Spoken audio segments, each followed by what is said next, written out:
నమో గురుభ్యః. మనము మన పోతన భాగవతంలో ఇప్పుడు 5వ స్కందంలో ఉన్నాము. ఇంతవరకు ఏం జరిగిందంటే, మనకొక సప్త ద్వీపాలు, వాటితో పాటు సాగరాలు అన్నీ వచ్చాయి. ఒక్కొక్క ద్వీపంలో మళ్ళీ చాలా వర్షాలు అంటే కంట్రీస్ కూడా ఉన్నాయి. కాంటినెంట్స్‌లో మళ్ళీ కంట్రీస్ కూడా ఉన్నాయి. ఆ కంట్రీస్‌కి మళ్ళీ అధిపతులు జన్మిస్తూ ఉన్నారు. ఇదంతా తెలుసుకుంటూ వెళ్తూ ఉన్నాం మనము. ఇప్పుడేం జరిగిందంటే, ఆగ్నేయుద్రుడు మొదలైన వాళ్ళందరూ ఒక 10 మంది జన్మించారు. వాళ్ళలో ఈ ఆగ్నేయుద్రుడు ఒకసారి పెళ్లి చేసుకొని, పిల్లల్ని కని, గృహస్థాశ్రమంలో ఏంటో సాధించాలి అని కోరుకున్నాడు. అందుకోసం ఆయన తపిస్తూ ఉంటే, విధిరాత ప్రారబ్ధం ఆయనకి ఒక అమ్మాయిని పూర్వచిత్తిని పంపించింది. పూర్వచిత్తి అన్న అప్సరస అక్కడ ఆడుకుంటూ ఉంటే చూసి మాట్లాడుతూ ఉన్నాడు అన్న చోట మనము ఆపాము. ఇంక అక్కడి నుంచి ముందుకు వెళ్దాం. ఇంక ఆయన అదే పనిగా పూర్వచిత్తిని పొగుడుతూ ఉన్నాడు. చాలా చరణాలేసుకుని డ్రీమ్ సీక్వెన్స్‌లో సాంగ్స్ అన్నీ కట్టి పాడుతూ ఉన్నాడు. ఏ లోకంబున నుండి వచ్చితివి ఇచ్చోటికిన్ మున్నో నేను ఏ లోకంబునన్ చెప్పన్ చూపన్ ఎరుగన్ నీ సుందరాకారము, ఈ లాలిత్యములు, ఈ వినోదములు నీకు ఎట్లొప్పునే కామిని భూలోకంబునకు ఎట్లు వచ్చితివి నా పుణ్యంబు అగణ్యంబుగన్. ఓ అమ్మాయి, ఓ కామిని, కామించేదానా, నేను కోరుకుంటున్నదానా, ఏ లోకం నుంచొచ్చావు నువ్వా ఈ చోటికి? ఇంతకు ముందు నేను ఏ లోకంలో గూడా వాళ్ళు వీళ్ళు చెప్తూ ఉండగా కూడా ఎరుగను. అసలు ఎక్కడ ఎవరు నాకు చూపించలేదు. నాకింతకు ముందు కనిపించలేదు, వినిపించలేదు. అటువంటి సౌందర్య రాశివే నువ్వు. నీ సుందరాకారం ఎంత అందంగా ఉన్నది, ఎంత లలితంగా ఉన్నావు, ఎంత వినోదభరితంగా ఉన్నావు. ఇవన్నీ నీకెట్లొప్పాయి? నీకెట్లా వచ్చాయే ఓ అమ్మాయి? భూలోకానికి ఎట్లా వచ్చావు నువ్వు? ఏ లోకం నుంచొచ్చావు ఈ భూలోకానికి? భూలోకానికి అసలు ఎట్లా వచ్చావు? ఏం కథ? అంటే ఏముందిలే, అగణ్యమైన లెక్కకు మించిన నా పుణ్యమే. నా పుణ్యాల రాశివి నువ్వు. అందుకనే నువ్వు ఏ లోకంలో నుంచో ఈ భూలోకానికి నా కోసమే వచ్చావు. ఇంతకు ముందెప్పుడూ నేను ఇటువంటి పరమ సౌందర్యాన్ని చూడనే లేదే. హాసావలోకనంబుల భాసిల్లడు నీ ముఖంబు. పలుమరును ఇప్పుడే ఆశలు పుట్టింపగా నేను ఆశగొనెదను నిన్ను చూసి అంబుజ నేత్రా. నీ హాసములు నవ్వులు, అవలోకనాలు చూపులు, వీటితో భాసిల్లుతూ ఉన్న నీ అందమైన ముఖము. దాన్ని మాటి మాటికి చూస్తూ ఉంటే ఇప్పుడే నా మనసులో ఆశలు పుడుతూ ఉన్నాయి. నా మనసులో ఆశలు పుట్టిస్తూ ఉన్నావే నువ్వు. నిన్ను చూస్తే నాకెంత ఆశ అనిపిస్తున్నదో, నువ్వు నాకు కావాలి కావాలనిపిస్తూ ఉన్నది. కందులేని ఇందుకళమించి నెమ్మోము కాంతియుక్తమగుచు కానుపించే కాన విష్ణు కళయున్ గాబోలునని నా మనమునంత తోచెను ఓ నళిన నేత్ర. పద్మం వంటి కన్నులున్నదానా, కందులేని ఏ మచ్చ లేని ఇందు కళతో, చంద్రుడి కళలతో, అసలు చంద్రుడికైనా మచ్చ ఉండిండొచ్చు గాని ఏ మచ్చ లేని చంద్రుడి కళలను మించిన నీ నెమ్మోము, నీ అందమైన మోము యొక్క కాంతి ఎట్లా ఉన్నది అంటే, కాంతులతో కూడి ఉన్న నీ ముఖము చంద్రుణ్ణి మించి ఉన్నది. ఏ కళంకము లేకుండా అట్లా కనిపిస్తూ ఉన్నదే. కాబట్టి నువ్వు చంద్రకళను మించి ఉన్న విష్ణు కళవై ఉండొచ్చు కాబోలును అని నా మనసులో నాకు తోస్తూ ఉన్నది. పటుతాటంక రథాంగ యుగ్మమునకున్ పల్మారు భీతిల్లుచున్ నటనన్ పందిడి గండుమీనములతో ఆసన్న నీలాలక ఉత్కట భృంగావళితో ద్విజావళి లసత్కాంతిన్ విడంబించు మారట కాసారము బోలి నెమ్మొగము తాను రంజిల్లును అత్యున్నతిన్. పటు తాటంక రథాంగ యుగ్మమున్, అందమైన తాటంకాలు చెవులకి కమ్మలేవో బెట్టుకున్నావు. వాటిని చూసి రథాంగాలా ఏమే ఇవి? చక్రవాకాలా ఇవి? అని పల్మారు భీతిల్లుచున్ భయపడుతూ అటూ ఇటూ నాట్యమాడుతున్నట్టు పరిగెడుతూ ఉన్న గండు మీనాలలాగా నీ కన్నులున్నాయే, అట్లానే ఆసన్నము బాగా దగ్గరగా దట్టంగా ఉన్న నల్లటి ముంగురులతో, ఆ ముంగురులను చూస్తుంటే ఏదో దట్టంగా ఆవరించిన గండు తుమ్మెదలలాగా ఉంటే, నీ నోట్లో ఉన్న పళ్ళేమో ఏదో ద్విజ పంక్తులలాగా కాంతులతో ఉంటే తెల్లగా, మారట కాసారము బోలి నువ్వు ఇంకొక మరో సరస్సులాగా, ఏదో ఒక చక్కటి అందమైన కొలనులాగా ఉన్నావు. నీ ముఖం ఎట్లా ఉన్నదంటే ఏదో ఒక అందమైన ఇంకొక కొలనులాగా ఉన్నది. ఏదో ఒక కోనేట్లో ఏముంటాయి? చేపలుంటాయి, పక్షులుంటాయి, ఏవో చక్రవాక పిట్టలుంటాయి, ఏదో తుమ్మెదలుంటాయి. ఇంతే గదా! ఇప్పుడేం జరిగింది? నీ కన్నులేమో చేపల్లాగా ఉన్నాయి. నీ మొంగురులేమో తుమ్మెదల్లాగా ఉన్నాయి. నీ తాటంకాలేమో చక్రవాక పక్షుల్లాగా ఉన్నాయి. నీ పళ్ళేమో తెల్లటి హంసల్లాగానో, బాతుల్లాగానో ఉన్నాయి. ఇంకివన్నీ ఉండేసరికి నీ ముఖమేమో సరస్సులాగా కనిపిస్తూ ఉన్నది. అంత అందంగా, ఉన్నతంగా రాజిల్లుతూ ఉన్నది.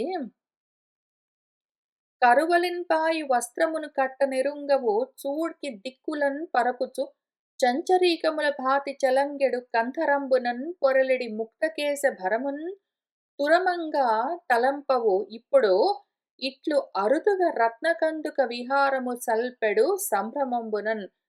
నువ్వు రత్నాలు పొదిగిన అందమైన ఒక కందుకము బంతి తీసుకుని విహారంగా ఆటలాడుతూ ఉంటే, సంభ్రమంగా నువ్వు తొందరపాటుతో గబగబా అటు ఇటు పరిగెడుతూ నువ్వు ఆ బంతితో ఆడుకుంటూ ఉంటే, అదిగో గాలికి నీ వస్త్రము అటు ఇటు చెదిరిపోతూ ఉంటే దాన్ని సరిచేసుకోవట్లేదు. మళ్ళీ తిరిగి కట్టుకోవట్లేదు.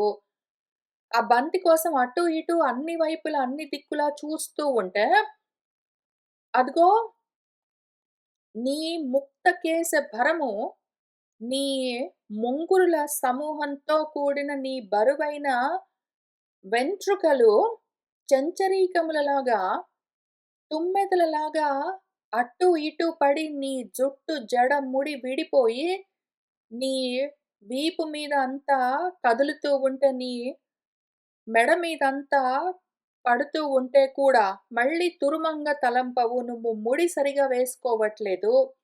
ఈ రకంగా ఉన్నావే నువ్వు. నువ్వు ఆ బంతితో ఆడుకుంటూ ఉంటే, నీ జుట్టు కొంచెం అటు ఇటు ఊడిపోతూ ఉన్నది. దాన్ని సరిచేసుకోవట్లేదు. ఓహో! ఎంత అందంగా ఉన్నావు. అదిగో నువ్వు ఆడుకుంటూ ఉంటే నీ చీర కూడా జారిపోతూ ఉన్నది. మళ్ళీ దాన్ని చుట్టుకోవట్లేదు. మరియును ఇట్లను ఆయన ఇంకా ఇట్లా చాలా అంటూ ఉన్నాడు. చూద్దాం పట్టండి. తపోధనులగు వారల తపంబులను నీ రూపంబున అపహ్నవించిన దానవు. నీ చక్కదనంబు ఏమి తపంబున సంపాదించితివి. నా తోడన్ గూడి తపంబు చేయుము. సంసారంబు వృద్ధిన్ పొందంజేయుము. పద్మాసనుండు నాకున్ ప్రత్యక్షంపై నిన్ను ఇచ్చినవాడు కావున నిన్ను విడువంజాలను. నీ సఖీజనంబులు నా వాక్యంబులకు ననుకూలింతురుగాక. నీవు చనుచోటికి నన్నన్ తోడ్కొని చనుము అని స్త్రీలకు అనుకూలంబుగా పలుక నేర్చిన ఆగ్నేయుద్రుడు పెక్కు భంగంబులన్ పలికినన్. తపోధనులు, తపస్సే ధనంగా కలిగిన వాళ్ళు చేసుకునే తపస్సును మించి ఉన్నది నీ రూపము. వాళ్ళు చేసుకునే తపస్సు కూడా అపహ్నవము. నీ అందచందాలతో కప్పబడిపోతూ ఉన్నదే. నీ చక్కదనం ఇంత అందంగా ఉన్నావు నువ్వు. ఇంత అందాన్ని నువ్వు ఏ తపస్సుతో సాధించావు? ఎటువంటి తపస్సులు చేసావు గాబట్టి నీకిటువంటి అందమైన రూపమొచ్చింది. ఇంక నువ్వు ఆ తపస్సులు, ఈ తపస్సులెందుకులే, నాతో కలిసి తపస్సు చేద్దువు పట్టు. మనిద్దరం కలిసి తపించి మన సంసారాన్ని వృద్ధి చేద్దాము. అసలు ఆ బ్రహ్మదేవుడే, ఆ విధి నిన్ను నా కోసం పంపించాడు. నా ప్రారబ్ధం వల్లే, నా అదృష్టం కొద్దీ ప్రారబ్ధం అంటే అదృష్టం గూడా. నా అదృష్టం కొద్దీ నాకు ప్రత్యక్షమయ్యావు నువ్వు. కాబట్టి నిన్ను వదిలిపెట్టనే వదిలిపెట్టను.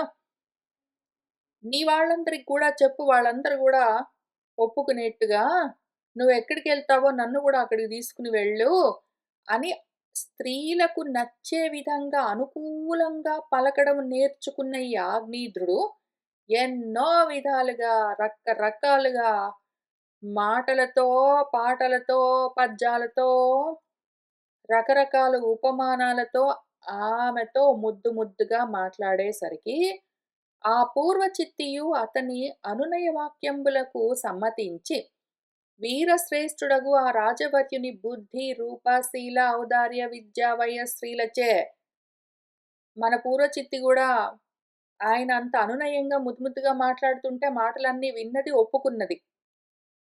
ఆమె ఒప్పుకోవడానికి కారణం ఈయన మాట్లాడాడన్న మాటల వల్లే గాదు. ఏవో 4 మాటలు చెప్పాడు కాబట్టి అంత మాత్రానికి ఆమేమి లొంగలేదు. ఆయన వీరుడని చూసుకున్నది. ఆయన రాజవర్యుడు, రాకుమారుడని చూసుకున్నది. ఆయనకు మంచి బుద్ధి ఉన్నది, రూపమున్నది, చక్కటి అందం ఆయనకు గూడా ఉన్నది, శీలమున్నది, ఔదార్యం ఉన్నది, చదువు కూడా ఉన్నట్టుగానే ఉన్నది. నా వయసులోనే ఉన్నట్టున్నాడు, మంచి వయసున్నది. ఏదో స్త్రీ డబ్బులు గూడా ఉన్నట్టున్నాయి అని చూసుకుందామె. అదిగో ఈయనకి రూపము ఉంది, యవ్వనము ఉంది, డబ్బులున్నాయి, చదువున్నట్టున్నది, మంచి పొజిషన్ గూడా ఉన్నది, బాగా బలం అవన్నీ ఉన్నాయి అని చూసుకొని అందుకని పరాధీన చిత్త అగుచు మనసు ఆమె గూడా ఆయనకిచ్చేసిందిట.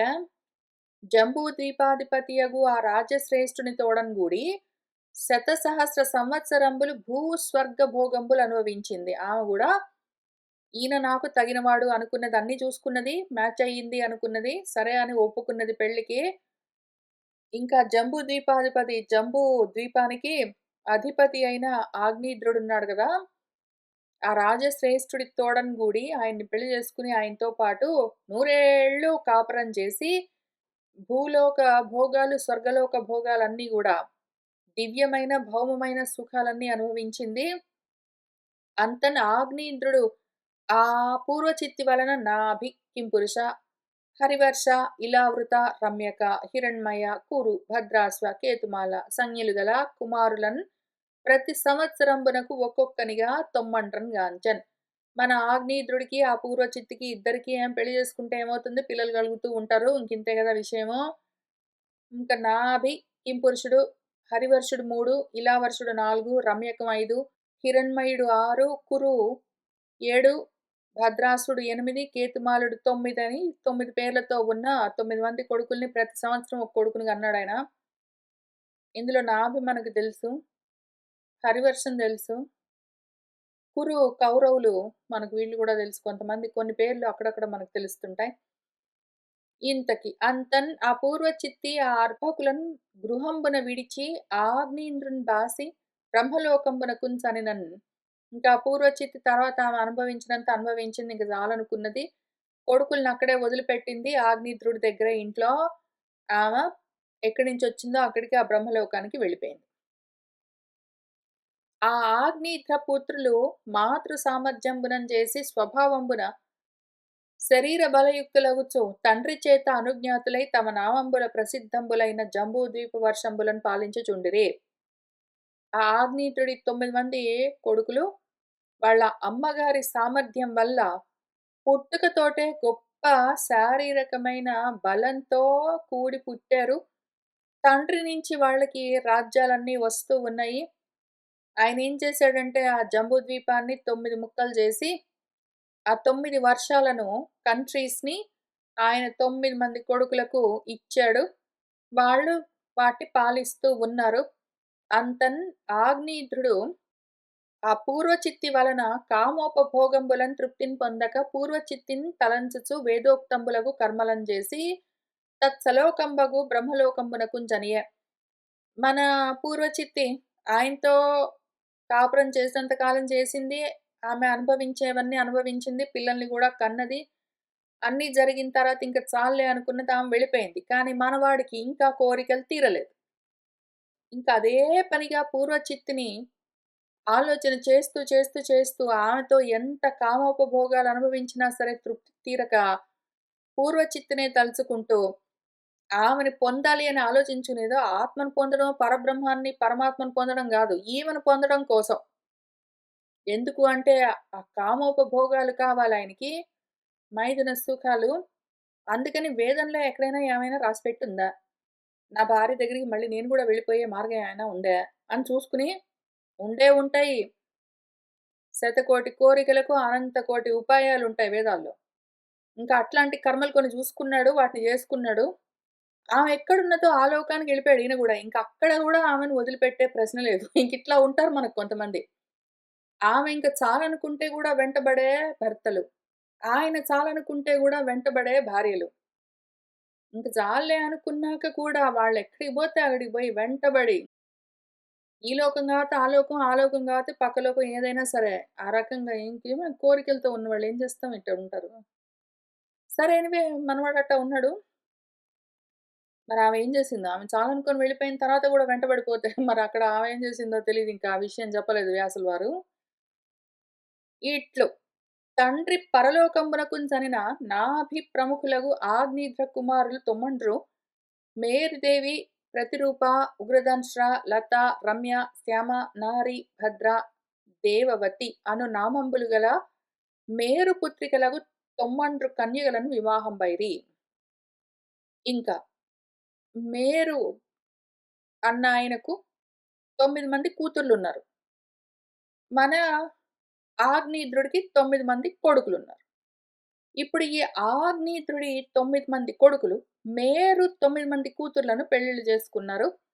మనవాడు మన నాభి మేరుదేవిని, ఇంకా తర్వాత వాళ్ళు ఒక్కొక్కళ్ళు ప్రతిరూపను, ఉగ్రదంష్ట్ర, లత, రమ్య, శ్యామ, నారి, భద్ర, దేవవతులను ఒక్కొక్కళ్ళు పెళ్లి చేసుకున్నారు. ఇంతకీ అది విషయము. ఆ తర్వాత ఇప్పుడేం జరిగింది? మన నాభి ఉన్నాడు గదా! మేరుదేవిని పెళ్లి చేసుకున్నాడు. మన ఆగ్నేయుద్రుడి కొడుకు నాభి. ఆ నాభి మేరుదేవిని పెళ్లి చేసుకుంటే వీళ్ళిద్దరికీ ఇప్పుడు మన గురువుగారు ఋషభుల వారు మనందరికీ జ్ఞానోపదేశం చేయడం కోసం అవతరిస్తూ ఉన్నారు. నరవరేణ్యుడైన నాభి సంతానార్థము అంగనయును తాను యజ్ఞపురుషుడైన వాసుదేవున్ అతుల భక్తి శ్రద్ధలను చెలగి పూజలొనర చేసిరి. మన రాజుగారు నాభి బిడ్డల కోసము తన భార్యతో కలిసి యజ్ఞపురుషుణ్ణి గొప్ప భక్తి శ్రద్ధలతో పూజించాడు. దాంతో మరియున్ ప్రవర్గ్య సంజ్ఞికములగు కర్మంబులు శ్రద్ధ విశుద్ధ ద్రవ్య దేశ కాల మంత్ర ఋత్విక్ దక్షిణ విధాన యోగంబులన్ పరమేశ్వరుని మెప్పించినన్ ఎవరికిన్ ప్రసన్నుడుగాని పుండరీకాక్షుడు భక్తవత్సలుడై సురుచిర అవయవంబులతో యజనశీలంబైన ఆతని హృదయంబునందు పాయని రూపంబు కలిగి మనోనయన ఆనందకర అవయవంబులు గల తన స్వరూపంబు అతనికి చూపంతలంచి. ఈ విధంగా మనవాడు యజ్ఞపురుషుణ్ణి పూజిస్తూ ఉన్నాడు అంటే ఏమి? పూజలన్నీ చేస్తూ ఉన్నాడు. యజ్ఞాలన్నీ చేస్తూ ఉన్నాడు. అందులో ప్రవర్గ్యమన్న పేరున్న ఒక కర్మ చేస్తూ ఉండగా అసలాయన దేనికి వెనకాడలేదు పాపం. బిడ్డలు కావాలని కోరుకున్నాడు కాబట్టి ఆయన ఎంతో శ్రద్ధగా మన ఋత్వికులు చెప్పిన ద్రవ్యాలన్నింటినీ ఏ ప్రదేశంలో, ఏ ద్రవ్యాలు, ఏ కాలంలో, ఎటువంటి మంత్రాలతో, ఎటువంటి ఋత్వికులతో, ఎటువంటి దక్షిణలతో అని జెప్పారో, వాటన్నింటిని అంత శుద్ధంగా, అంత శ్రద్ధతో ఆయన సంపాదించుకుని, అటువంటి విధానాలతో, గొప్ప యోగంతో ఆయన పరమేశ్వరుడిని మెప్పించాడు. అసలు ఆ తత్వం ఒకటున్నది. దానికి ఆకారం గూడా లేదు. అది సాకారంగా కనిపించేందుకు అవకాశం లేదు. కానీ ఒక్కొక్కసారి వీళ్ళకు ఆ నిరాకారమైన తత్వాన్ని తెలుసుకునే శక్తి, అటువంటి జ్ఞాన శక్తి లేనప్పుడు, అదే సాకారంగా కనిపిస్తూ ఉంటుంది. కాబట్టి ఎవ్వరికీ ప్రసన్నం కాని అంటే ఎవరికీ తెలిసేందుకు అవకాశం లేని ఆ పుండరీకాక్షము అంటే హృదయ పుండరీకంలోనే ఉన్నదేదున్నదో అది అక్షములకు తెలిసే విధంగా ఇప్పుడు సాకారమై భక్తవత్సలుడై సురుచిర సు చాలా గొప్పగా సుష్టుగా ఉన్న రుచిరమైన ప్రకాశంతో రోచులతో ఉన్న అవయవాలతో యజనశీలంబైన యజ్ఞాలతో నిండి ఉన్న అతని హృదయంలో అందులోనే ఆయన హృదయంలోనే పాయని రూపంబు కలిగి ఇంకా నిలబడి అక్కడ ఒక సాకారంగా రూపంగా నిలబడి మనోనయన ఆనందకర అవయవంబులతో మనస్సును నయనాలను కళ్ళను మనస్సును ఆనందింపజేసే కరచరణాదులతో అవయవాలతో ఉన్న తన స్వరూపాన్ని అతడికి చూపించాడు. చూపించాలని తలుచుకుని ఏ విధమైన రూపాన్ని సాకారంగా చూపిస్తూ ఉన్నాడు అంటే, అంతన్ ఆవిష్కృత కాంత చతుర్భుజంబులును పీతాంబరంబును వెలుంగా శ్రీవత్స చిహ్నంబు ఉరమందు రమ్యమై ఇరువు పడగా శంఖ చక్ర గద అంబుజాత ఖడ్గాది దివ్య ఆయుధంబులు చేతులందు మెరయ అతులిత నవరత్న హాటక అంకిత నూత్న ఘన కిరీట జ్యుతులు కడలు కొనగా కర్ణ కుండల కటిసూత్ర కనకరత్న హారకేయూర వరనూపురాది భూషణముల భూషితుడైన శ్రీనాయకుడు దంపతులకు అప్పుడు ఎదురుగా ప్రత్యక్షం అయ్యాడు. ఎక్కడా? హృదయాల్లో. అంతన్ ఇంకప్పుడు ఆవిష్కృత కాంతుడు ఆయన సాకారంగా ఆవిష్కరించబడ్డాడు. కాంతము కమనీయమై కోరుకోబడవలసిన రూపంతో 4 భుజాలతో పీతాంబరాలతో పచ్చని పట్టు వస్త్రాలతో శ్రీవత్సమన్న చిహ్నంతో ఉరమందు హృదయంలో ఉన్న ఆ చిహ్నంతో ఇరువుపడగా ఎంతో గొప్పగా అందంగా శంఖము చక్రము గద అంబుజాతం పద్మము ఖడ్గము మొదలైన దివ్యమైన ఆయుధాలతో ఆ ఆయుధాలు తన చేతిలో ఉండగా ఇక్కడ చతుర్బాహులన్నారు. శంఖం 1, చక్రం 2, గద 3, పద్మం 4, ఖడ్గం 5 ఆల్రెడీ వచ్చేసాయి గాబట్టి, ఇక్కడ చతుర్బాహువులున్నాయో, అష్టబాహువులున్నాయో. ఎందుకు అంటే ఆది అన్నారు గాబట్టి. మూలంలో చూద్దాం.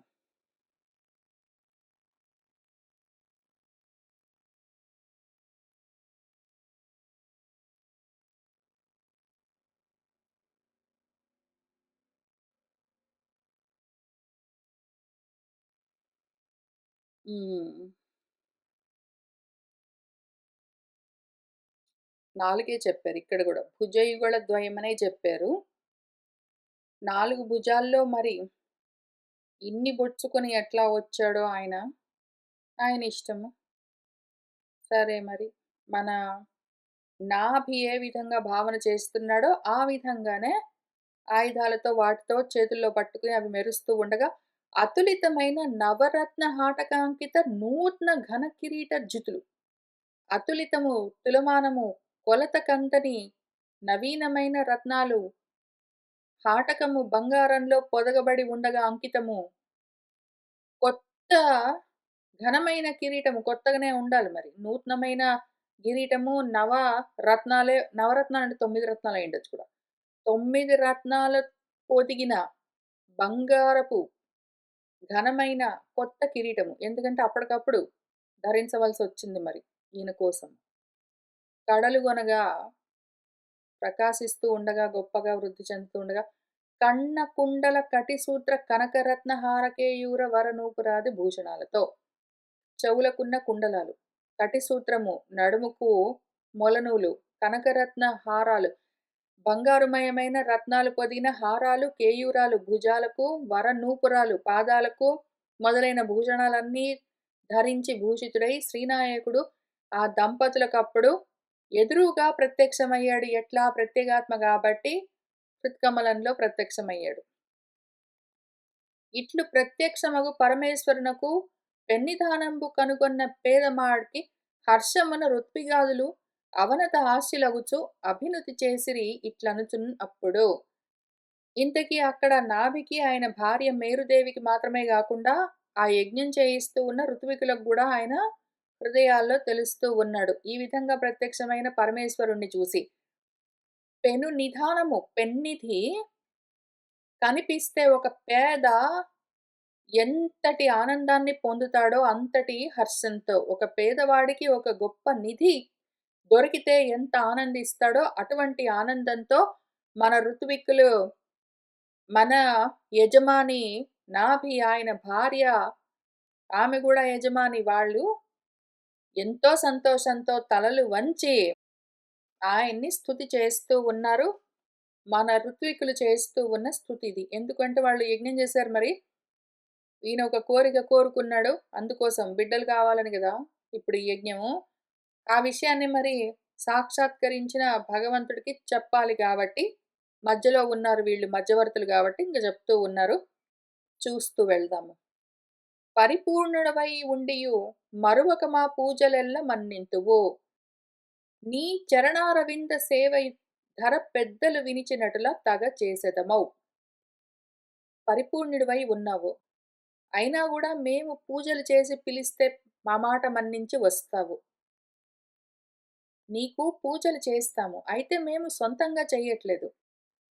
పెద్దలు ధరలో ఈ భూమి మీద ఇదిగో భగవంతుడికి నువ్వు ఈ విధంగా సేవ చేయవలసి ఉంటుంది. పూజలు ఈ విధంగా చేయవలసి ఉంటుంది అని ఏవి మాకు వినిపించారో అటులన్ అదే విధంగా తగిన విధంగా చేస్తాము. మాకు మా పెద్దలు నేర్పించిన విధానంలో నిన్ను పూజిస్తాము. ఏమిప్పుడు చేయు సంస్తుతి నీ మహిమ నెరింగిగాదు. నిరతము పెద్దల్ తాము ఏది ఉపదేశించిరో ఆ మతమున ప్రస్థితింతుమయ్యా మహాత్మా. ఏము అంటే మేము ఇప్పుడు ఏ స్తుతి చేయబోతూ ఉన్నామో అది నీ మహిమ తెలిసి మాకు నీ గురించి అర్థమయ్యి ఆ జ్ఞానంతో ఆత్మానుభవంతో చేస్తూ ఉన్నది గాదు. మాకు తెలియదు. నిరతము ఎప్పుడు మా పెద్దలు మాకు ఏమి ఉపదేశం చేశారో దాన్ని విన్నాము. విన్నది విన్నట్టు చెప్తాము. మాకు తెలిసి చెప్తూ ఉన్నామని చెప్పలేము. మేము నేర్చుకున్నాము. స్తోత్రాలు, స్తుతులు అవన్నీ ఉన్నాయి. మాకేం నేర్పించారో అవి నేర్చుకున్నాము. అవే చెప్తాము. ఆ మతమున పెద్దలు మాకు ఏ పద్ధతిలో చెప్పారో అదే పద్ధతిలో మేము నేర్చుకున్నది నీకు అప్పజెప్తాము. ఓ మహాత్మా! దాన్ని నువ్వు అట్లనే మరి గ్రహించవలసి ఉంటుంది. మేము గ్రహించామా ఆ విషయాన్నంటే చెప్పడం కష్టం. మాకు తెలియలేదు. విన్నాము, నేర్చుకున్నాము, అది చదువుతాము. మరియు నీవు సంసారాసక్త మతి కలిగిన వారికి వశ్యుండవు గావు. ఈశ్వరుడవు, ప్రకృతి పురుష వ్యతిరిక్తుడవు, పరమపురుషుడవు అయిన నిన్ను పొందని ప్రపంచాంతర్గతంబులైన నామరూపంబులు గల అస్మదాదుల చేత నిరూపింప శక్యంబుగాదు అశక్యంబు. నువ్వు సంసారం పైన ఆసక్తి కలిగిన మాలాంటి వాళ్లకు వశుడివి కావు, లొంగవు. ఈశ్వరుడివై ఉన్నావు. ప్రకృతి పురుషులకు పరంగా పరాత్పరుడివై పరమపురుషుడివై ఉన్నావు నువ్వు. మేమేమో ప్రకృతికి లోబడి ప్రపంచాంతర్గతమై నామాలతో రూపాలతో ఉంటాము.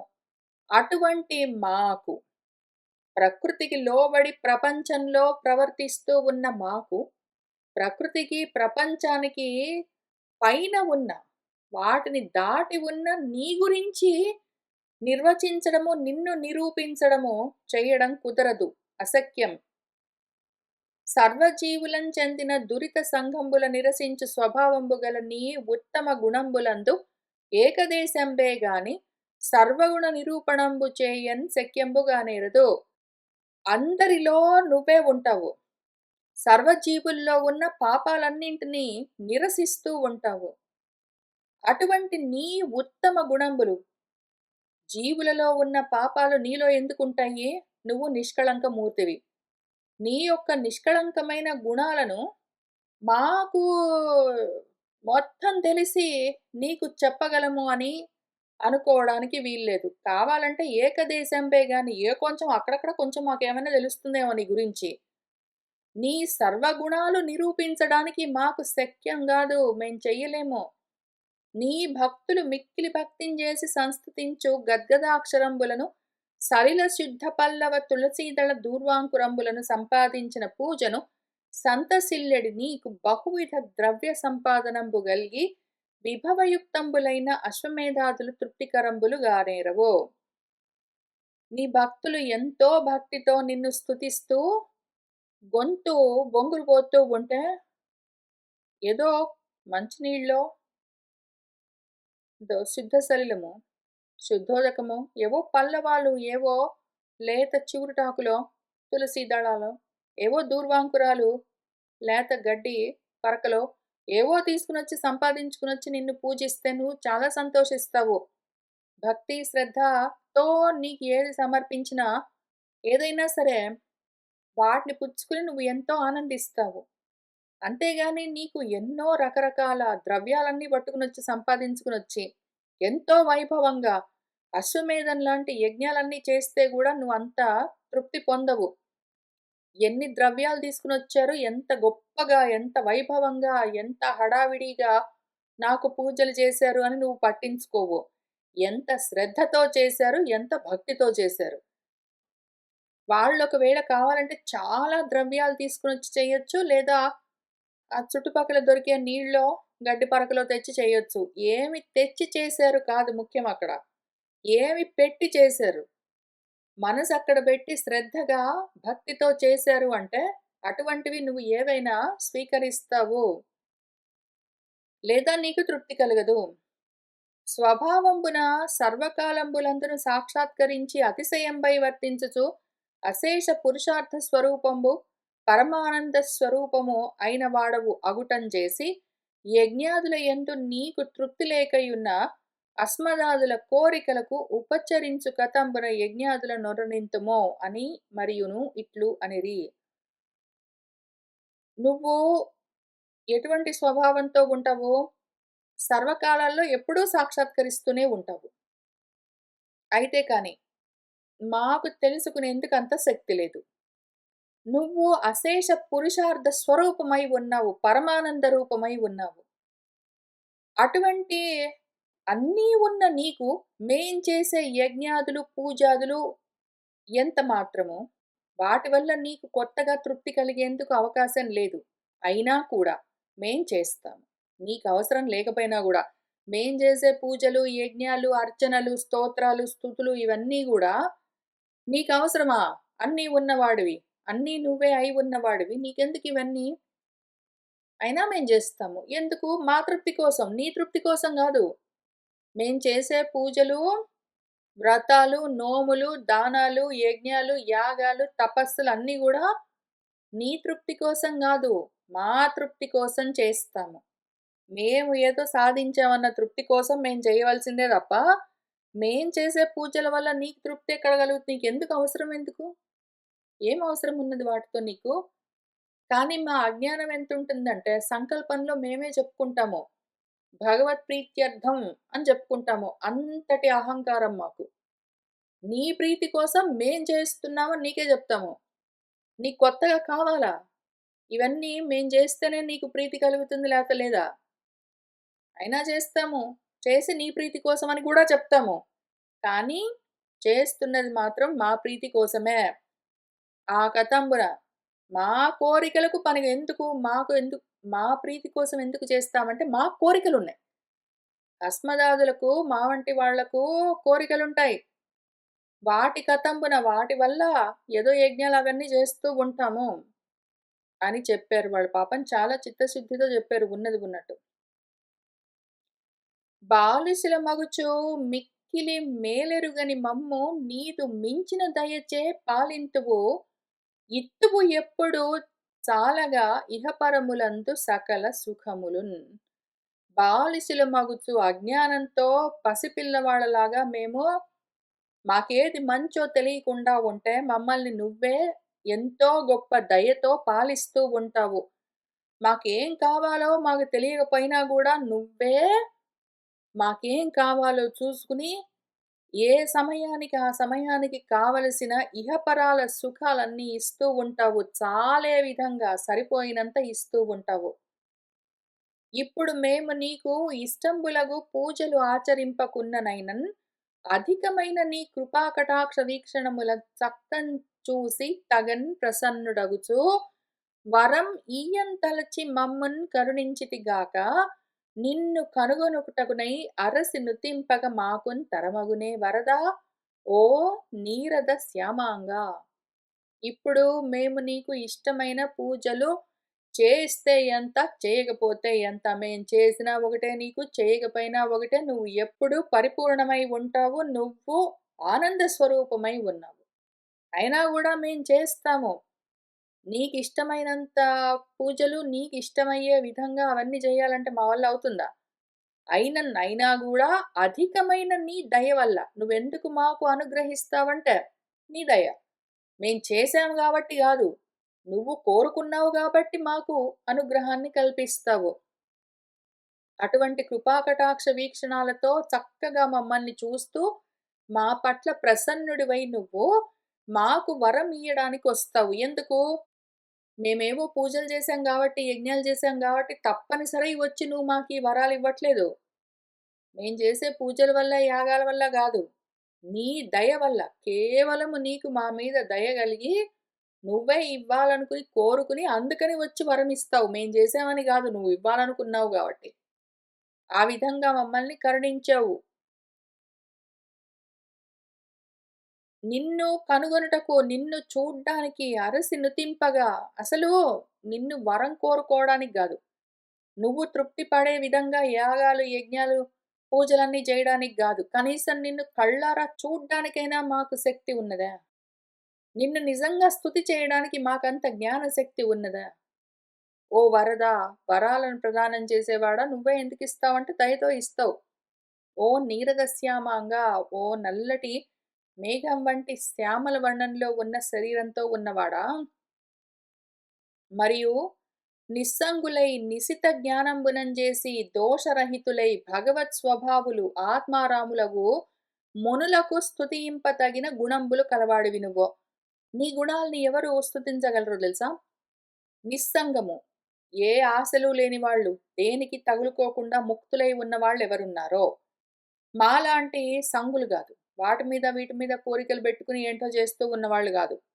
అన్నింటినీ వదిలిపెట్టిన నిస్సంగులెవరున్నారో, నిశిత జ్ఞానంతో, సునిశితమైన ఆత్మజ్ఞానంతో, బ్రహ్మజ్ఞానంతో ఉన్నవాళ్ళెవరున్నారో, దోషరహితులై ఏ విధమైన కామక్రోధాదులు లేకుండా ఉన్నారో, భగవత్ స్వభావము బ్రహ్మీభూత స్థితిలో ఉన్నారో, ఆత్మారాములై ఉన్నారో, అటువంటి మునులు కావాలంటే నిన్ను స్తుతించగలరు. నీ గుణాలని పొగడగలరు. అటువంటి వాడివి నువ్వు. వాళ్లకు ప్రసన్నుడివై ఉంటావంటే నువ్వు మాకు గూడా, ఇవేవీ లేని మా పట్ల గూడా ప్రసన్నుడివై ఉంటావు. అందుకనే మేము గూడా ఒక కోరిక కోరుకుంటాం. అసలు పాపం యజ్ఞం చేయించింది ఆయన. నాభి. ఆయన గురించి గూడా చెప్తానులే గానీ, ఈలోగా మాకు ఒక కోరికున్నది. మాకు గూడా కనిపించావు కాబట్టి మేము ఒక కోరిక కోరతాము. ఏమి అంటే స్ఖలన క్షుత పతన జృంభణాది దురవస్థలందును, జరామరణాది దుర్దశలందును వివసులమగు మాకు కల్మష నాశకరంబులైన భవద్ దివ్యనామంబులు మా వచన గోచరంబులగున్గాక. మాకు ఎప్పుడూ నీ దివ్యమైన నామాలు పలుకుతూ ఉండాలి. మాకు ఎప్పుడు చూసినా నీ నామాలే తెలుస్తూ ఉండాలి. నీ గురించే మేము చెప్పుకుంటూ ఉండాలి. ఎప్పుడూ నీ గురించే చెప్పుకోవాలి అంటే, ఇంకా అప్పుడు, ఇప్పుడు అని గాదు. స్ఖలనము మేము జారుతూ ఉంటే, అయ్యో! జారుతున్నానే, అయ్యో! చచ్చానురా దేవుడా దేవుడా కాదు. అప్పుడు గూడా నీ నామాలే మేము చదువుకున్న ఈ నామాలు, మా పెద్దలు మాకు నేర్పించినవి, అవే మాకు తెలుస్తూ ఉండాలి. వాటినే తలుచుకోవాలి. మేము తుమ్మితే, అదిగో దీర్ఘాయుష్మాన్ భవ, బ్లెస్ యూ అని రకరకాలవి గావు. తుమ్మగానే తుమ్మినా కూడా నీ నామాలే గుర్తుకు రావాలి. అవే పలుకుతూ ఉండాలి మేము. పతనము జారి పడ్డామే అనుకో, అమ్మో! పడ్డాను నా కాలిరిగింది, అమ్మో! నన్నెవరైనా లేపండి, అమ్మో దేవుడా! అని ఇవన్నీ గాదు. పడితే గూడా నిన్నే తలుచుకోవాలి. ఆవులిస్తే గూడా, ఆ! నిద్రొస్తున్నది. ఎంతయింది టైము? 4 అయిందా? ఏంటో అప్పుడే నిద్రొస్తుంది. అయ్యో! ఇంత ఆవులింతలొస్తున్నాయి ఇవాళ అని ఇవన్నీ గాదు. ఆవులిస్తే గూడా నిన్నే తలుచుకోవాలి. రకరకాల దురవస్థల్లో నిన్నే తలుచుకోవాలి. వార్ధక్యం వచ్చిందండి, కళ్ళు సరిగ్గా కనిపించట్లేదండి, మోకాళ్ళ నొప్పులండి, కళ్ళు గూడా రాలిపోతున్నాయండి గాదు. వస్తే వచ్చాయి ఇవన్నీ. అప్పుడు గూడా నిన్నే తలుచుకోవాలి. మరణమొస్తే అమ్మో! చచ్చానురేయ్ గాదు. నిన్నే తలుచుకోవాలి. ఎటువంటి దుర్దశలైనా సరే నిన్నే తలుచుకోవాలి. మంచి అంతా బానే ఉన్నప్పుడు నిన్ను తలుచుకోవడం, బాలేనప్పుడు నిన్ను మర్చిపోవడం, లేదా బాలేనప్పుడు నిన్ను తలుచుకుని, అంతా బాగున్నప్పుడు నిన్ను మర్చిపోవడం గాదు. ఈ 2 రకాలుగా చేసే అవకాశం ఉంటుంది. నీకు తెలీదు ఈ విషయం. నిన్ను మేమెప్పుడెప్పుడు తలుచుకుంటామో తెలుసా? మాకేమీ కష్టం లేదు, అంతా బానే ఉంది అంటే, ఏం పని లేనప్పుడు టైమ్ పాస్‌కి కూర్చొని నిన్ను తలుచుకునేందుకు అవకాశం ఉంటుంది. అదే సమయంలో ఏదైనా కష్టాలున్నాయనుకో, ఇంకప్పుడు నువ్వు గుర్తుకు రావు. ఆ కష్టాలనే తలుచుకుంటుంటాము. కాళ్ళు నొప్పొచ్చింది, జరమొచ్చింది, ముక్కు గారుతుంది, తుమ్మొచ్చింది, జారి పడ్డాను, వాడు పలకరించలేదు. అప్పుడు వాటినే తలుచుకుంటాం, నిన్ను గాదు. ఇవేవీ లేవంటే, ఏం పని లేనప్పుడు నిన్ను తలుచుకునేందుకు అవకాశం ఉండొచ్చు బహుశా. లేదా ఇంకో రకంగా ఉంటుంది. కష్టాలొచ్చినప్పుడు మాత్రమే నిన్ను తలుచుకుని, అంతా బానే ఉన్నప్పుడు నా అంతటి వాడు నేనే అనుకుంటూ, ఇంకా అనుభవాల్లో పడి నిన్ను మర్చిపోయే అవకాశం ఉంటుంది. ఇవన్నీ గాకుండా కష్టాలు రాని, సుఖాలు రాని, మంచి దశ కలగని, దుర్దశ కలగని, దురవస్థలుండని, సదవస్థలుండని ఏమైనా గాని, వివసులమై ఆటోమేటిక్‌గా మేము నిన్నే తలుచుకుంటూ ఉండాలి.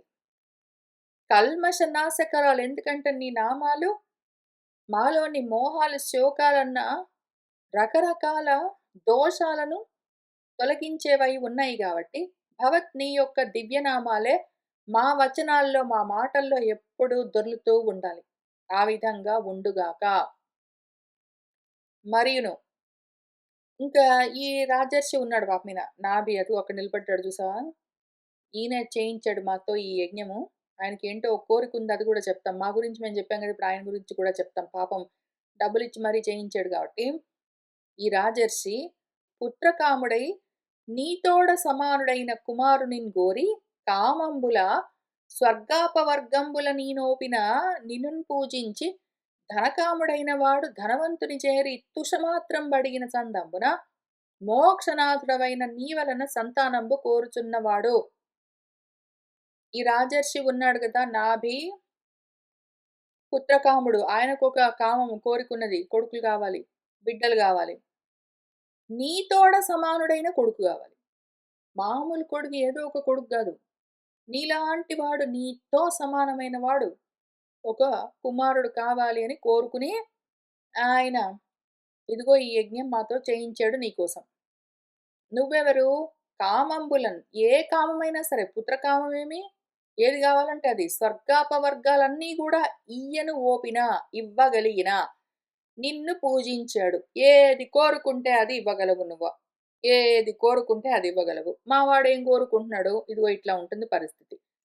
నిన్ను పూజించాడు, నిన్ను సాధించి, ధనకాముడైన వాడు ధనవంతుణ్ణి చేరి తుషమాత్రం అడిగిన చందంబున.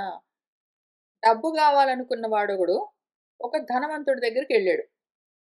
ఎంతైనా అడగొచ్చినా, అడిగేవాడు ఎంతైనా అడగొచ్చు, ఇవ్వగలిగిన వాడు అంతా ఇవ్వగలడు.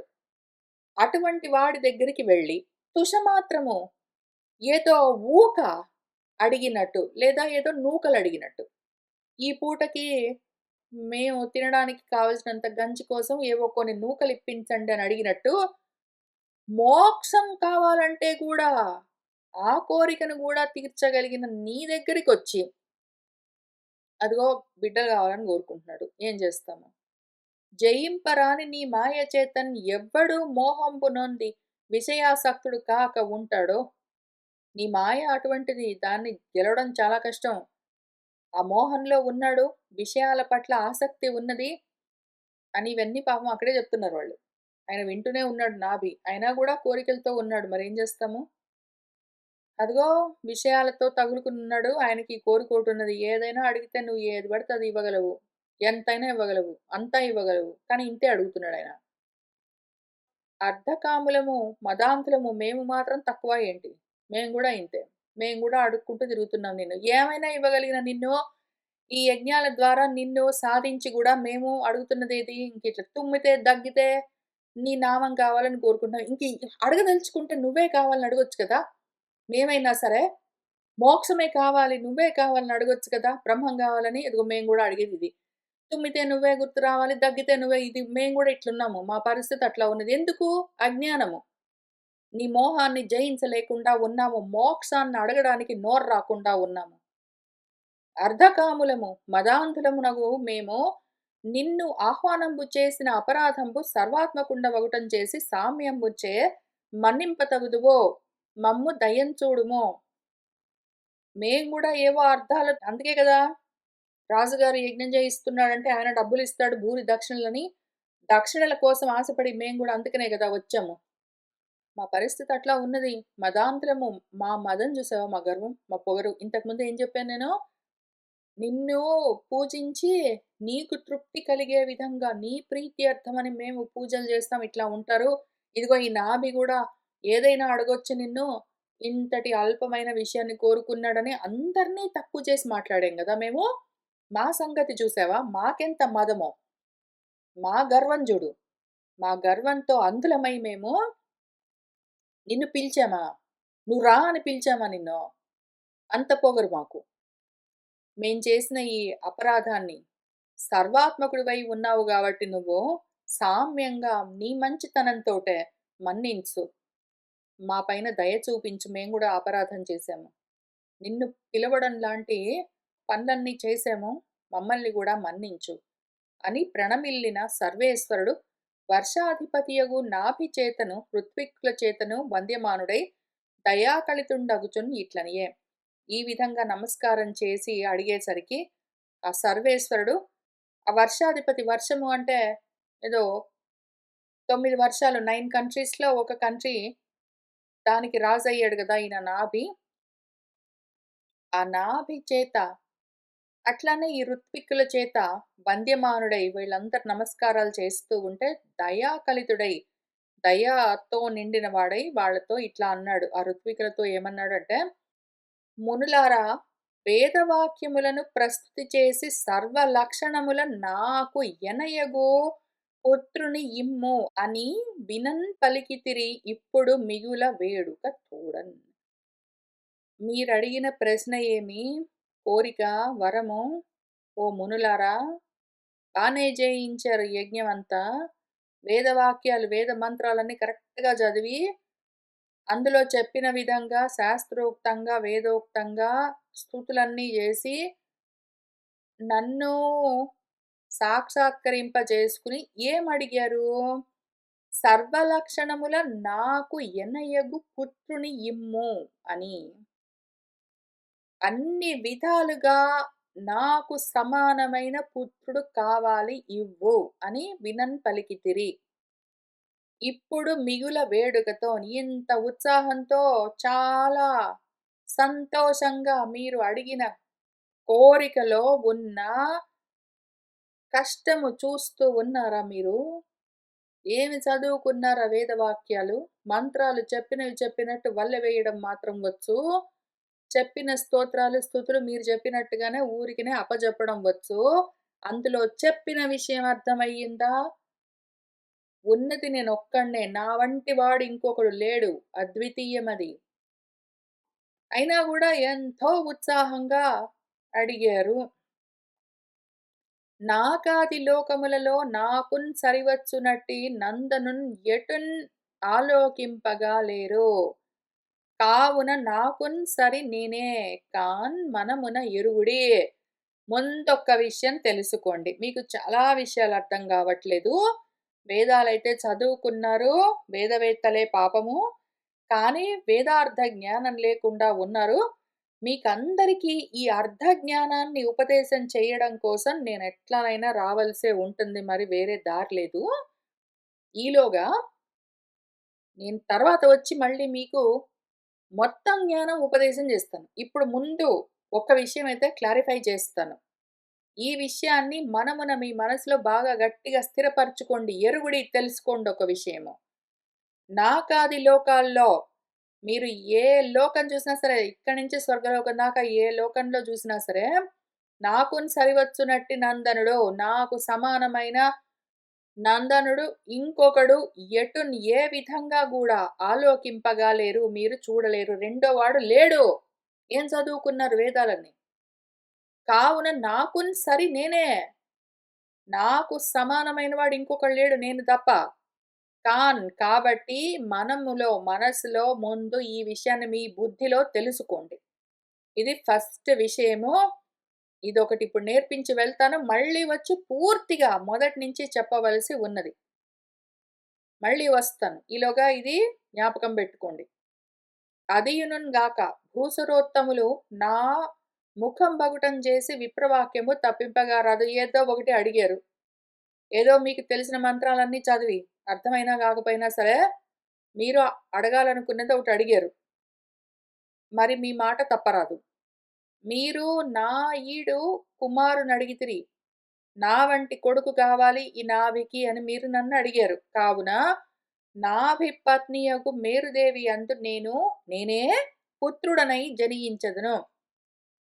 అందుకని నేనేం చేస్తాను, నాభికి ఆయన భార్య మేరుదేవికి నేనే కొడుగ్గా పుడతాను అని పలికి, పరమేశ్వరుడు ఆగ్నేత్రియ పత్నియకు మేరుదేవి చూచుచుండన్ ఆ యజ్ఞంబున అంతర్ధానంబునొంది ఆ నాభి మీది దయం చేసి దిగంబరులు, తపస్సులు, జ్ఞానులు, ఊర్ధ్వరేతస్కులు అగు నైష్టికులకు యోగ ధర్మంబులు ఎరింగింపన్ తలంచి పుండరీకాక్షుడు నాభి పత్నియగు మేరుదేవి గర్భాగారంబునన్ ప్రవేశించన్ అంతా. ఇప్పుడు ఆయన చాలా చేయవలసి వచ్చింది. ఒకటేంటి, నాభి ఏదో కోరుకున్నాడు కాబట్టి బిడ్డ కలగాలి. అయితే కలిగే పుత్రుడు ఎవరో ఒకళ్ళు గాదు, నీ వంటి వాడే కావాలని కోరుకున్నాడు పాపం చిత్తశుద్ధితో. కాబట్టి తన వంటి వాడు ఇంకొకడు లేడు కాబట్టి తనే రావాలి. ఇది మంచికే జరిగింది. ఎందుకు అంటే ఇంక వీళ్ళున్నారు. ఈ మొత్తము నిలబడి ఇక్కడ స్తుతులు, పూజలు, మంత్రాలు, స్తోత్రాలతో చేస్తూ ఉన్న వాళ్ళకి ఆ విషయంలో ఏది అర్థం తెలియకుండా ఉన్నది. వాళ్ళు చేస్తున్న యాగం ఎందుకో, అందులో విషయమేంటో, మంత్రాలేంటో, వాటి అర్థమేంటో, ఆ వేదవాక్యాలేంటో ఏమీ తెలియకుండా ఉన్నారు. వీళ్ళు చదివిన ఈ మంత్రాల్లో, ఆ వేదవాక్యాల్లో, స్తుతుల్లో, స్తోత్రాల్లో ఉన్న విషయమేంటి అని అర్థమయ్యే విధంగా చెప్పవలసి ఉన్నది. రకరకాలుగా ఉన్నారు వీళ్ళు. దిగంబరులు ఉన్నారు, తాపసికులు ఉన్నారు, జ్ఞానులు ఉన్నారు, ఊర్ధ్వరేతస్కులు ఉన్నారు. 4 విధాల వాళ్ళు నా దగ్గరికే వస్తారు అర్జునా అని భగవద్గీతలో మళ్ళీ నేనే చెప్పవలసి వచ్చింది గదా! ఆ విధంగా అందరూ నా దగ్గరికే వస్తారు. అందరికీ పనికొచ్చే విధంగా. నిష్ట కలిగిన వాళ్ళకి, నైష్టికులకు నిష్ట మళ్ళీ 2 విధాలుగా ఉంటుంది. కర్మనిష్ట, జ్ఞాననిష్ట. వాళ్ళు ఏదో ఒక నిష్టలో ఉంటే వాళ్లకు యోగ ధర్మాలను, యోగాన్ని, సాంఖ్యాన్ని నేర్పించవలసి ఉన్నది. దాన్ని అట్లా నేను చెప్తాను అని ఆయన అనుకుని ఆ పుండరీకాక్షుడు ఇది మంచే జరిగింది. ఈయనెట్లయినా నా వంటి వాడు కావాలని అడిగాడు. నా వంటి వాడు వేరే వాడు లేడు. కాబట్టి నేనే పుడతా. నేనే పుట్టి ఏం చేస్తాను, వీళ్ళకి మాకేమీ అర్థం కావట్లేదండి. మా పెద్దవాళ్ళు చెప్పింది మేము ఊరికనే అప్పచెప్పామండి అని పాపం చెప్పారు వాళ్ళు. వాళ్ళు ఉన్నది ఉన్నట్టు చెప్పారు. కాబట్టి వీళ్ళకి గూడా పనికొచ్చే విధంగా ఉపదేశం చెయ్యొచ్చు. రెండింటికి సరిపోతుంది అనుకుని ఆయన నాభి పత్నికి మేరుదేవికి గర్భంగా బిడ్డగా ప్రవేశించాడు అంతన్. మేరుదేవియందు మేరుధీరుండగు హరి సమస్త లక్షణాన్వితుడు శమదమాది గుణ విశారదుండు ఉదయించన్ సకల జనులకప్పుడు సంతసముగా. అందరూ ఆనందించే విధంగా మేరుదేవికి ఆ మేరుధీరుడు, మేరు పర్వతమంతటి ధైర్యంతో, ధృతితో, ధర్మంతో, బుద్ధిశక్తితో ఉన్నవాడు ఆ హరి సమస్త లక్షణాన్వితుడు, సమస్తమైన లక్షణాలతో, సర్వలక్షణాలతో, శమదమాది గుణాలన్నింటితో, ఆ గుణాల యొక్క వైసారిధ్యం కలిగిన వాడు అందరూ ఆనందిస్తూ ఉండగా ఉదయించాడు. జ్ఞానోదయం దాని పేరే. ధవళకాంతి యుక్తి తనరు దేహంబును మహిత బలపరాక్రమంబు వీర్యము తలంచి చూచి జనకుడు పేరిడన్ సుతుని ఋషభుడు అనుచు సొంపుతోడా. ఆ పుట్టిన పిల్లవాడు తెల్లగా చక్కటి కాంతులతో ఉన్నాడు. అటువంటి దేహంతో, మహితమైన బల పరాక్రమాలతో, వీర్యంతో ఉన్నాడు. ఇవన్నీ చూసుకుని, ఓహో ఇవన్నీ ఉన్నాయే మనవాడికి, నా బిడ్డకు అని తలుచుకుని ఆయన, ఆ జనకుడు వాళ్ళ నాన్న నాభి ఆ పిల్లవాడికి ఋషభుడు అన్న పేరు పెట్టాడు. ఎంతో సొంపుగా, ఎంతో అందంగా ఆ పిల్లవాడికి వృషభుడు అన్న పేరు పెట్టాడు. వృషభము అంటే వృష్ అన్న ధాతువుతో ధర్మం అని అర్థమున్నది. ఆయన ధర్మస్వరూపుడై జన్మిస్తూ ఉన్నాడిప్పుడు. పైగా ఋషతి గచ్చతి ఇతి అని జ్ఞానమని గూడా అర్థముంది. ఆయన జ్ఞాన స్వరూపము. ఆయన జ్ఞాన స్వరూపము ఇప్పుడు ధర్మాన్ని ఉపదేశం చేయడం కోసము, ఆత్మధర్మాన్ని మన నాభికి ఆయన భార్య మేరుదేవికి పుత్రుడుగా జన్మించాడు అన్న చోట మనకు ఈ ఘట్టం గూడా పూర్తయింది. ఇంకా తర్వాత వృషభుడి రాజ్యాభిషేకం చూద్దాము.